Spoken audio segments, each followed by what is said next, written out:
नमस्कार, मैं राशि। आप देख रहे हैं सी न्यूज भारत। वक्त हो चुका है मध्य प्रदेश बुलेटिन का। इस बुलेटिन में बात करेंगे बैतूल की, जहां नहीं रुक रही पत्रकारों पर हमले की घटनाएं, और ग्वालियर की, जहां आज निकाली जाएगी किसान न्याय यात्रा। आगे चर्चा करेंगे रीवा की, जहां सुपर स्पेशलिटी अस्पताल की गिरी सीलिंग। ऐसी तमाम खबरों पर करेंगे विस्तार से चर्चा। खबर मध्य प्रदेश से, जो पत्रकारों के हक अधिकारों की बात तो दूर की बात है, पत्रकार सुरक्षा पर बड़ा सवाल खड़ा हो गया है। आए दिन पत्रकारों पर हमले हो रहे हैं, जिसको लेकर प्रदेश भर में आवाज पत्रकार उठा रहे हैं। ताजा मामला राजगढ़ जिले के सारंगपुर से सामने आया, जहां मंगलवार रात 9 बजे जब पत्रकार सलमान अली अपने 9 वर्षीय बेटे के साथ अस्पताल के सामने कॉम्प्लेक्स में स्कूटी पर खड़े थे, तभी 3 बदमाश बाइक पर सवार होकर आए और सलमान पर फायरिंग की, जिससे सलमान की मौके पर मौत हो गई। घटना की जानकारी लगते ही पुलिस मौके पर पहुंची, उन्हें हॉस्पिटल लेकर गए, जहां डॉक्टर ने बताया कि इनकी मौत हो चुकी थी। इस मामले को लेकर पत्रकारों में भारी आक्रोश है। इस घटना को लेकर आज जिला मुख्यालय पर पुलिस महानिदेशक के नाम बैतूल एसपी निश्चल झारिया से मिलकर स्थानीय पत्रकारों ने ज्ञापन सौंपा और आरोपियों पर जल्द गिरफ्तारी और कार्यवाही की मांग की है। ज्ञापन सौंपने वालों में वरिष्ठ पत्रकार आनंद सोनी, राज मालवीय, मोहन प्रजापति, संतोष प्रजापति समेत कई लोग उपस्थित रहे। आप आज जो एसपी ऑफिस आए हैं, किस लिए आए और क्या कारण है? हमारे एक साथी को सारंगपुर में, मध्य प्रदेश के अंदर सारंगपुर में स्कूटर पर परिवार के साथ जा रहा था, बच्चों के साथ, उसको गोली मार दी गई और उसकी हत्या कर दी गई। इसकी जितनी निंदा की जाए उतनी कम है, परंतु प्रशासन का इस ओर, पत्रकारों की ओर कोई ध्यान नहीं है। न उनकी प्रोटेक्शन के लिए किसी तरह का कोई कार्य किया जा रहा है, न पत्रकार के प्रोटेक्शन एक्ट पर आज तक कोई कार्रवाई की गई।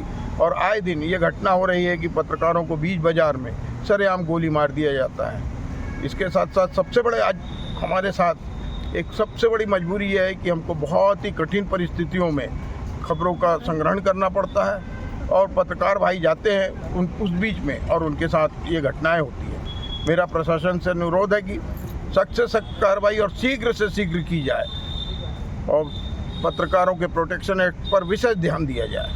बैतूल से सी न्यूज संवाददाता संदीप वाइकर की रिपोर्ट। खबर भोपाल से, जो कांग्रेस के प्रदेश भर में किसान न्याय यात्रा निकाली जाएगी। बता दें कि पीसीसी चीफ जीतू पटवारी ने आग्रह किया कि यात्रा को जहां भी रोक दें, आप बैठ जाएं और अपना विरोध दर्ज कराएं। आदरणीय किसान परिवार के साथियों, आज कांग्रेस पार्टी ने पूरे प्रदेश में प्रदेशव्यापी जिला कलेक्टर पर किसान न्याय यात्रा के अंतर्गत जाकर ज्ञापन मुख्यमंत्री, प्रधानमंत्री, कृषि मंत्री और राज्यपाल के नाम किया है, जिसमें 3 बातें हैं। जिसमें राहुल गांधी जी के खिलाफ जो अभद्र टिप्पणी की जा रही है, जिसमें किसानों का जो 2700 और 3100 दाम का वादा करके ये सरकार मुकर गई है, जिसमें 6000 रुपया किसानों का सोयाबीन का दाम मिलना चाहिए, एमएसपी, और भूमि अधिग्रहण अधिनियम में भूमि अधिग्रहण अधिनियम कानून का उल्लंघन हो रहा है। और खासकर इंदौर, भोपाल, देवास, ग्वालियर, जबलपुर, धार ऐसे बड़े शहरों में भूमि अधिग्रहण की पराकाष्ठा हो रही है।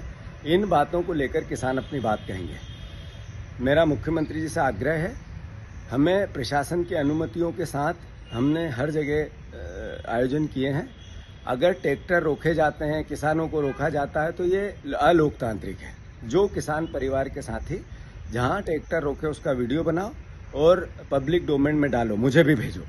इससे इस सरकार का विरोध जाहिर होगा, इसका डर जाहिर होगा कि ये किसानों को दबाना और धमकाना चाहती है। पर मैं आप सबसे अनुरोध करना चाहता हूं, जहां पे रोक दे वहीं पे बैठना है, कोई हिलना नहीं है। जो हम यहाँ आयोजन करना चाहते हैं वो उस रोड पे होगा।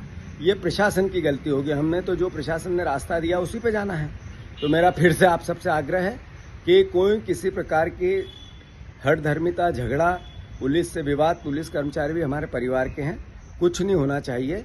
सिर्फ जहां रोका जाए वहीं पे आपको बैठ के हमारा विरोध दर्ज कराना और अपनी मांगों को दोहराना है। धन्यवाद। भोपाल से सी न्यूज संवाददाता मनीष वर्मा की रिपोर्ट। मध्य प्रदेश कांग्रेस कमेटी ने किसानों की समस्याओं और उनकी मांगों को लेकर 20 सितंबर को मध्य प्रदेश के हर जिले में किसान न्याय यात्रा निकालने का ऐलान किया। इसी किसान न्याय यात्रा की तैयारी के संबंध में जानकारी देने के लिए ग्वालियर के कांग्रेस कार्यालय में एक पत्रकार वार्ता का आयोजन किया गया, जिसमें कांग्रेस के शहर और ग्रामीण जिला अध्यक्ष के अलावा मध्य प्रदेश कांग्रेस कमेटी के प्रवक्ता आरपी सिंह और राम पांडे सहित अन्य पदाधिकारी भी मौजूद रहे। मीडिया के सवालों पर कांग्रेस विधायक डॉक्टर सतीश सिंह सिकरवार ने कहा कि मोदी, शिवराज और मोहन यादव की सरकार में किसानों की आमदनी दोगुनी नहीं हुई, बल्कि उनका दर्द 100 गुना हो गया है। देखो, ऐसा है, मध्य प्रदेश कांग्रेस कमेटी के आह्वान पर पूरे मध्य प्रदेश में प्रत्येक जिला मुख्यालय पर किसान न्याय यात्रा निकाली जा रही है। किसान न्याय यात्रा का उद्देश्य है किसानों को लाभ पहुंचाना।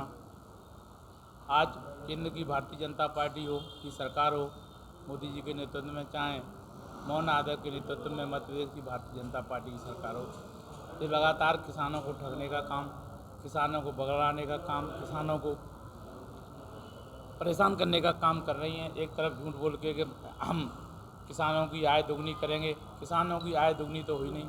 खाद, बीज, बिजली के सबके दाम बढ़ गए, किसानों की आय दोगुनी नहीं हुई, लेकिन उनकी लागत 5 गुनी बढ़ गई। और इसके कारण न समय पर खाद मिल पा रहा है, न बिजली मिल पा रही सिंचाई के लिए।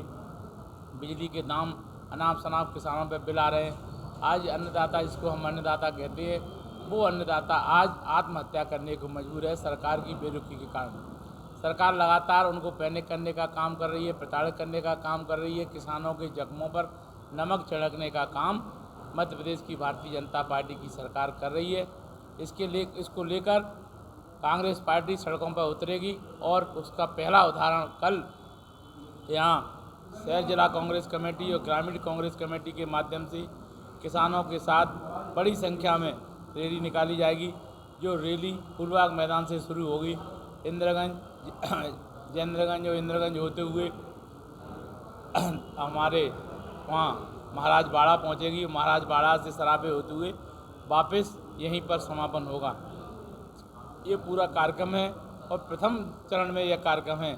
आने वाले समय में अगर किसानों की समस्याओं का समाधान नहीं किया गया, उनको फसल का वाजिब मूल्य, हमारा कहना है कि 6,000 रुपये में आप सोयाबीन खरीदिए और 3100 रुपये में गेहूं का खरीद करिए।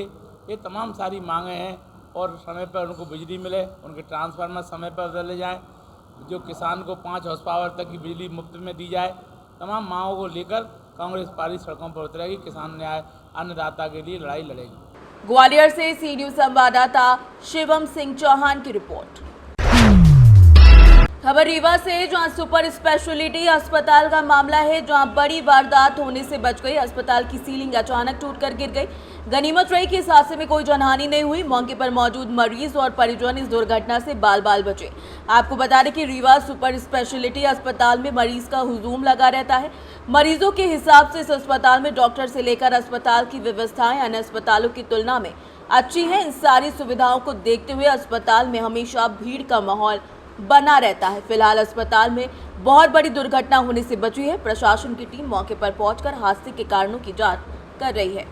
सर, आज सुपर अस्पताल की फाल सीलिंग गिरी, कई बार ऐसा हुआ, घटिया निर्माण, क्या इसकी किस तरीके से जांच करेंगे? जी, हमारे सुपर स्पेशलिटी अस्पताल में ये थोड़ा सा प्रॉब्लम आ रहा है कि जो अब हमारी जो फॉल सीलिंग्स हैं वो लगातार कई छतें गिरती रहती हैं, तो हम उसका कर रहे हैं, उसको निर्माण और मेंटेनेंस लगातार करते भी रहते हैं। और हम लेकिन वो थोड़ा सा उसमें कहीं ना कहीं 5 साल से जो उसका जो पीरियड है 2019 के बाद से, तो वह ख़त्म हो चुका है। तो निर्माण एजेंसी की जिम्मेदारी तो ख़त्म हो गई, लेकिन हमने इसके संरक्षण के लिए बजट की भी मांग की है और हम ऑटोनॉमस बजट से भी निरंतर इसकी मरम्मत कराते रहते हैं आवश्यकता अनुसार।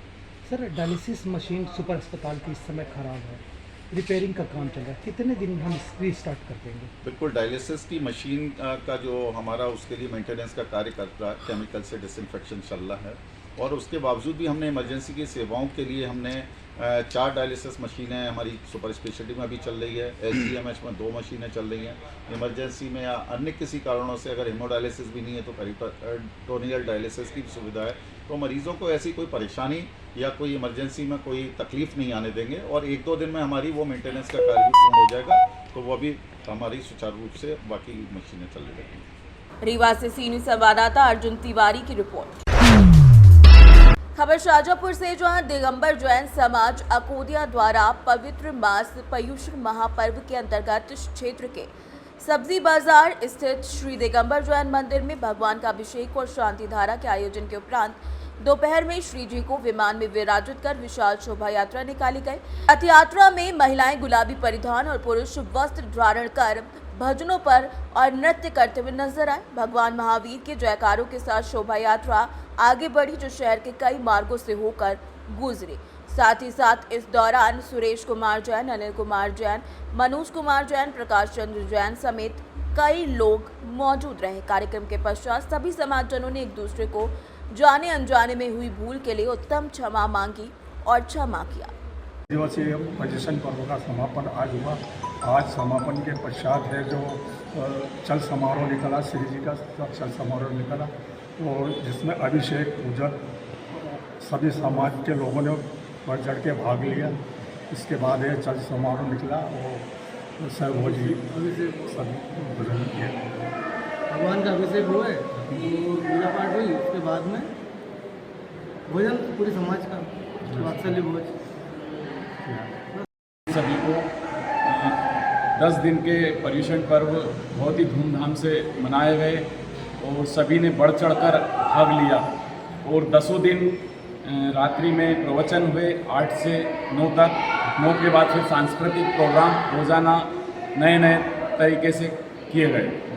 उसके बाद 10 दिन के बाद उसके बाद 11वें दिन श्री जी की रथ यात्रा पूरे नगर में भ्रमण करके वापस मंदिर जी में आई और वहाँ पर शांति धारा, अभिषेक, पूजन किए। उसके बाद मालाओं की बोली लगी तथा उसके बाद वात्सल्य भोज पूरी समाज का हुआ। समाज के बाद और भी गणमान्य नागरिक, पत्रकार बंधु सभी का वात्सल्य भोज दिया गया और सभी पूरे नगर वासियों का भी खूब सहयोग रहा। महावीर स्वामी का संदेश रहता है, जियो और जीने दो, अहिंसा के बारे में पूरा यहाँ पर हमें प्रवचन के माध्यम से 10 दिन जानकारी मिलती है, जिसमें 10 दिन तक यहाँ पर श्री मंगल प्रवचनकर्ता ने यहाँ पर किए। साथ ही प्रवचन के साथ साथ पर्युषण पर्व में एक दूसरे ने क्षमावाणी मनाकर एक दूसरों को क्षमावाणी की शुभकामनाएं दी। साथ में पूरे नगर में शोभा यात्रा भ्रमण करते हुए सभी ने सामूहिक रूप से यहाँ पर आकर क्षमावाणी की। साथ ही वात्सल्य भोजन का यहाँ पर समाज जन ने आयोजन किया। शाजापुर से सीनियर संवाददाता राजेश राजपूत की रिपोर्ट। फिलहाल के लिए इस बुलेटिन में बस इतना ही। देश दुनिया की बाकी खबरों के लिए आप देखते रहिए सी न्यूज़ भारत।